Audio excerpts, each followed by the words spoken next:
Bismillahirrahmanirrahim. Kau apa tu? Kau ulang. Bismillah. Ara'aita alladhi yukadzibu biddin. Sambung-sambung ya, sambung-sambung ya. Abi pernah ya, Abi pernah ya. Ara'aita alladhi yukadzibu biddin. Sambung. Fadzalikal ladzi yad'ul yatim Wala yahuddu ala ta'amil miskin. fawailul lil musallin Alladzina hum an salatihim sahun. alladzina hum yura'un ويمنعون الماعون. Surah apa lagi? Bismillahirrahmanirrahim. Sambung ya.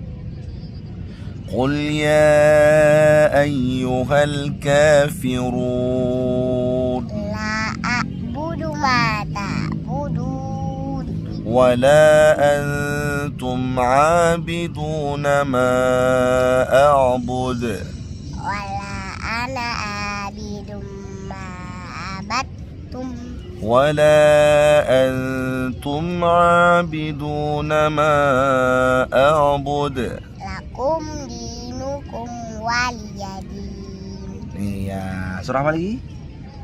Wailul likulli humazatin lumazatin. Belum bisa ya? Surah Al-Lahab. Coba baca. Tabbat yada abi lahabin wa tab Ma aghna anhu maluhu wa ma kasab sayasla naron zata lahab wa imra'atuhu hammalatal hatab fi jidiha hablum min masad.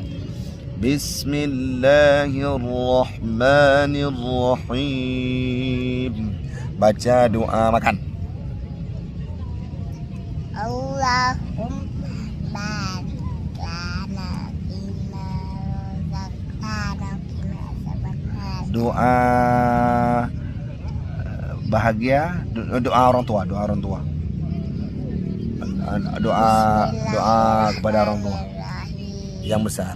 Rabbi firli zunubi wali walidayna warhamhuma kama rabbayani shaghira. Habis itu mana lagi? Rabbana. Itu doa Doa selamat dunia akhirat. Coba. Rabbana atina yang besar. Waqina. Iya. Apa arti Allahu Akbar? Allah Maha besar. Iya. Apa arti Alhamdulillah? Segala puji bagi Allah. Apa lagi yang saya bisa? Dadah. Dadah.